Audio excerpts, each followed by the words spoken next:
Hello, welcome back to my sketchbook system series, or should I say, welcome back for the last time, as I've reached the end of all the double page spread illustrations that I want to share with you in this format. It's not that I don't have any more artwork for this project. There were a few single page spreads that I had from right at the beginnings of the project, but they just didn't have as much development as the ones that I'm showing you do, because it was from before I set up the system. But don't worry, even though this is the end for now, I am actually in the brainstorming process for more families that I'm going to illustrate. I'm really enjoying looking back on what I've done already, throughout the process of making these videos. I've thought about, well, which families work the best, what were the most fun to do. So I'm just getting really excited about that, but it will take a while. My process can be a bit slow, and I just like to give myself the time to really mull and explore these ideas, as you might see throughout this video as well. But I mean, I'm blabbing on as if you've seen all the videos before, but you might be new. This might be your first time seeing the series. And so let me introduce myself. I'm Megan. I'm an aspiring children's illustrator, and what I'm doing with this series is taking you from the start to the finish of an illustration process. And that process involves, for me, multiple sketchbooks on the go at the same time.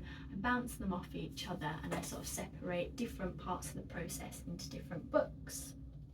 So the essentials of this process are a smaller sketchbook, usually A4, and a larger sketchbook, usually A3.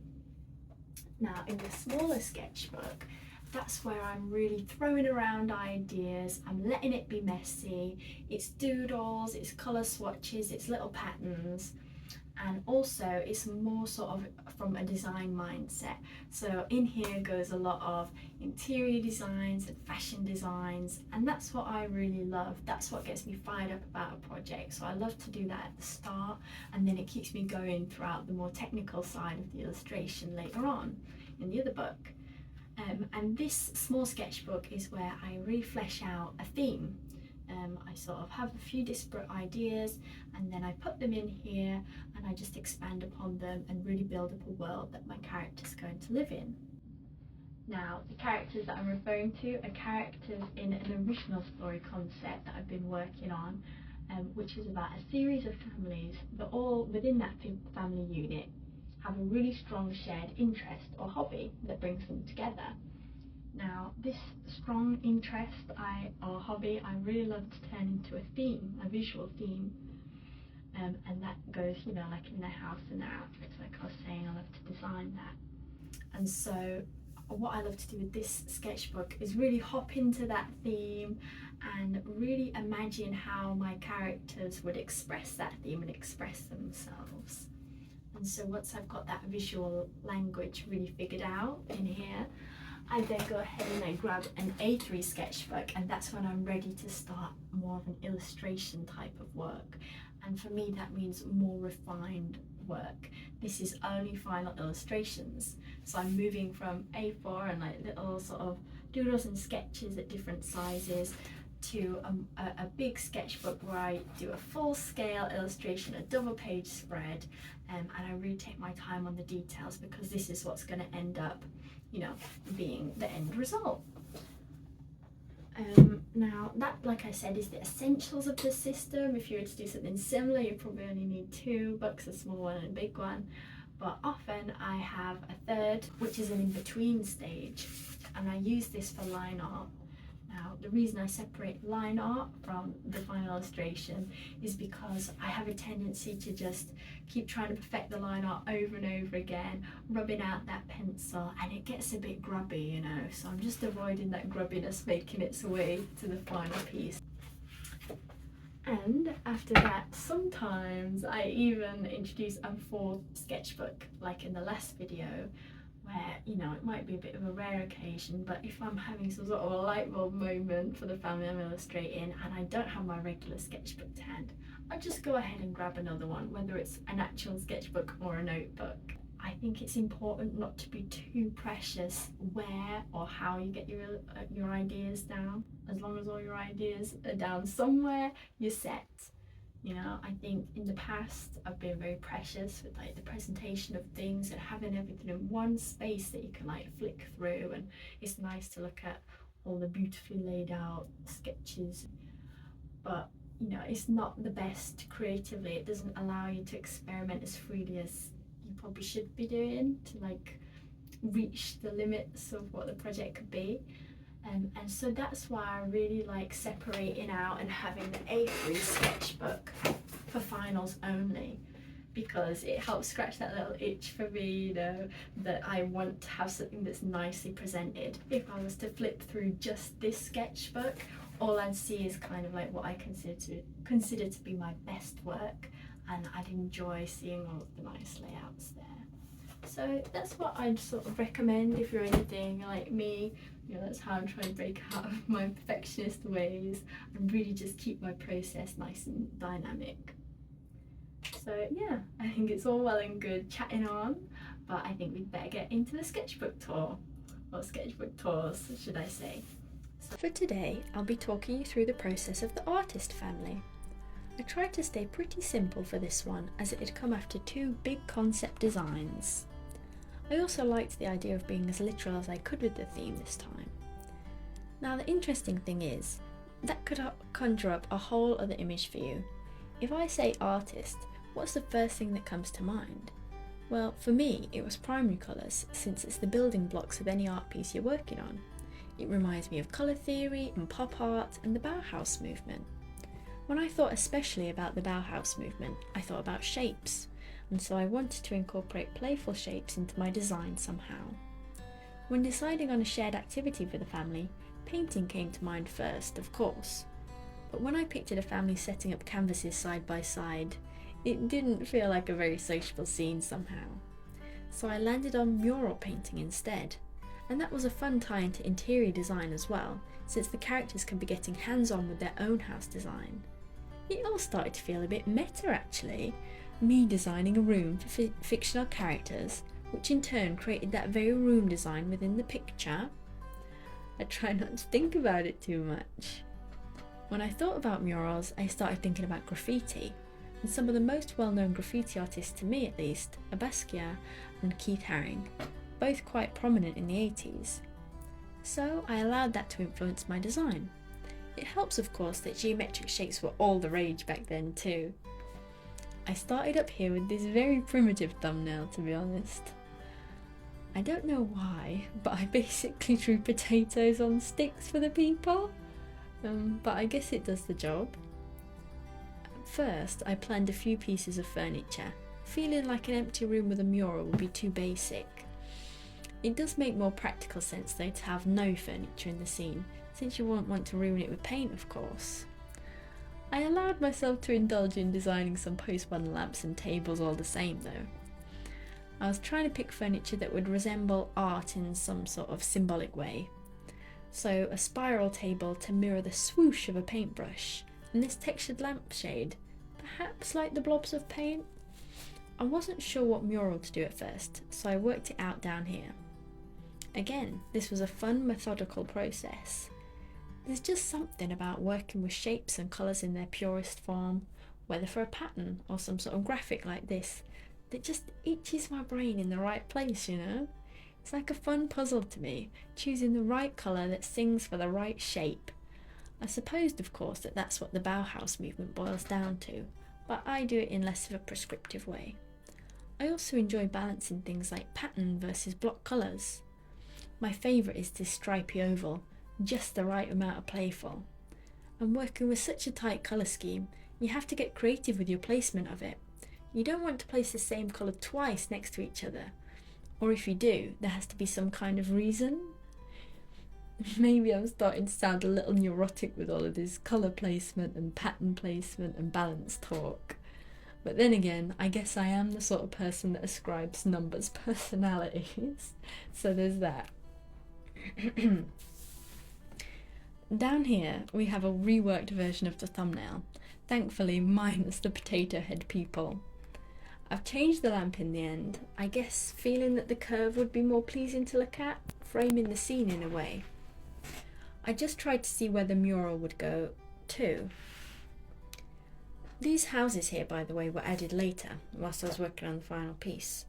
I was trying to work out exactly how to draw my kid's drawing. I get the son involved by letting him paint his own mini mural on the other wall, or should I say the dad let him get involved. I based it off of drawings I probably did 1,000 times as a kid, with some sort of house and some sort of naive sunshine scribbled in the corner. I thought it would be cute and a nod to the fact that all these scenes are home settings that bring a family together.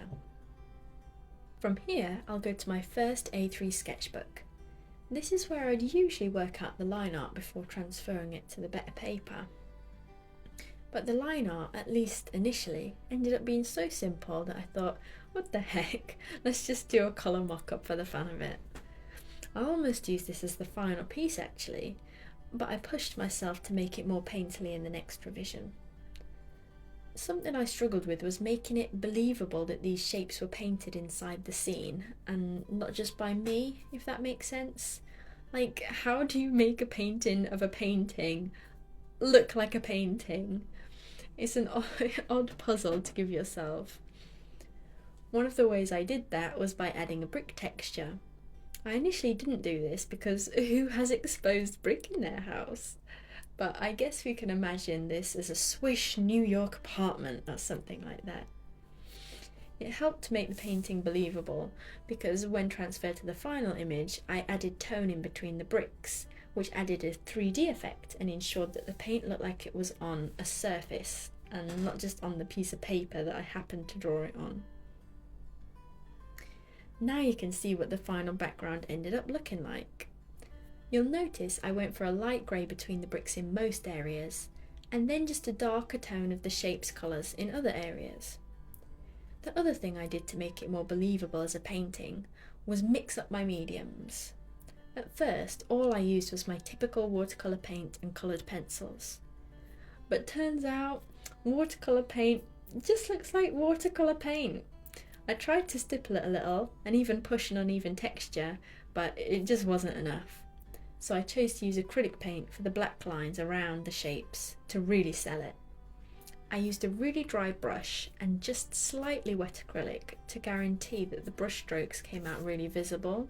It had this nice texture to it. At this stage, I slightly adapted some of the quirky lines in between the shapes. They'd been a bit overwhelming in the original design, so I more carefully selected just a couple less this time round. They were inspired by Keith Haring's kind of orbital lines that radiate from the edges of his doodles. I don't know if you know what I'm referencing, but I was trying to balance referencing famous art with doing my own thing. It was fun getting into text going on to really bed in the theme of art, but I do find it most engaging to create art when it's like my own vision, my own style, because then I get the freedom to experiment. So that's why I was trying to balance it all out. Let's hop on over to the small sketchbook once more and see the characters.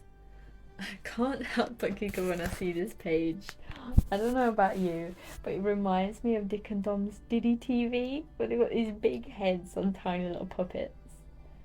I can just imagine his little legs dangling about. Anyway, the way I started the character designs this time was a bit different. I actually started with the heads. Normally, I don't put much thought into facial features. I kind of have a formula going on that I work with and adapt for each illustration. But I think I was on a portrait kick at the time. I'd been using line of action to practice drawing faces at speed, not just bodies this time. So I kind of wanted to show it off a little bit. I'm sure there's many people far better than me at drawing faces though. It was a nice way to start the characters since it gave them a human quality and sort of grew my connection to them. I then started on the outfits. I tried to be a bit more pared back for these designs since I knew the background would do most of the talking. I kept it in that primary colour palette though and really bedded in that era of the 80s. We have windbreakers and double denim, woohoo! I played around with the idea of giving them hard hats since they're up a ladder, but I think it looked a little silly, so I scrapped that in the end. For their son, I chose dungarees with a rainbow embroidered on the pockets.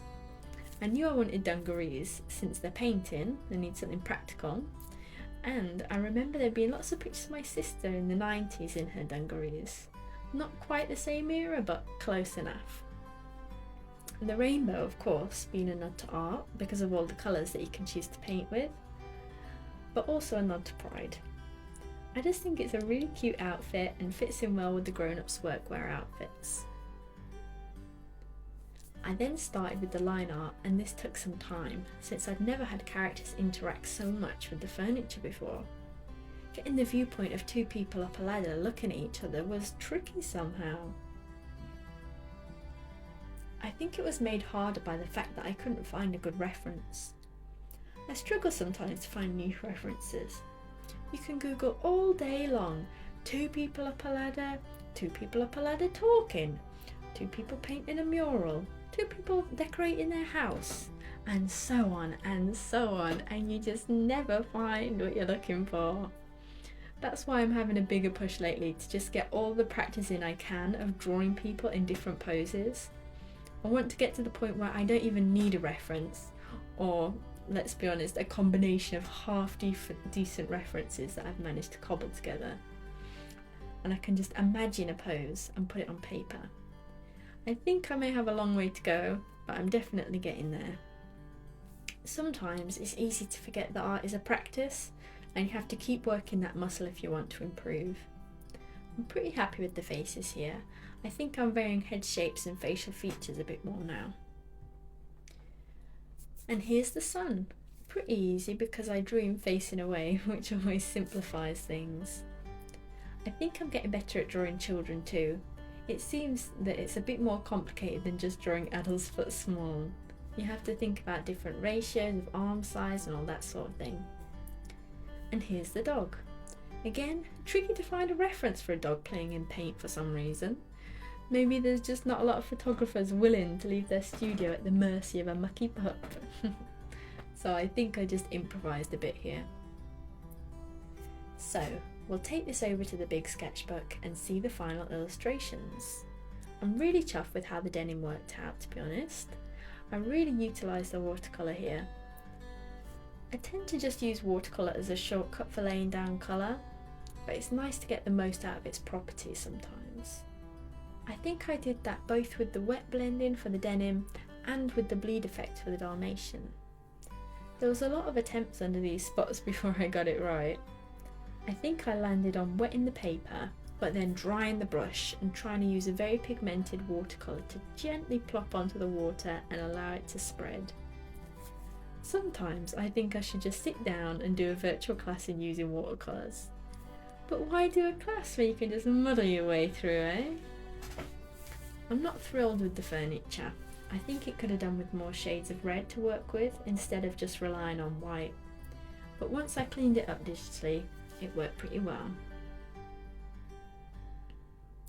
Speaking of digitally, let's see the fully assembled final illustration.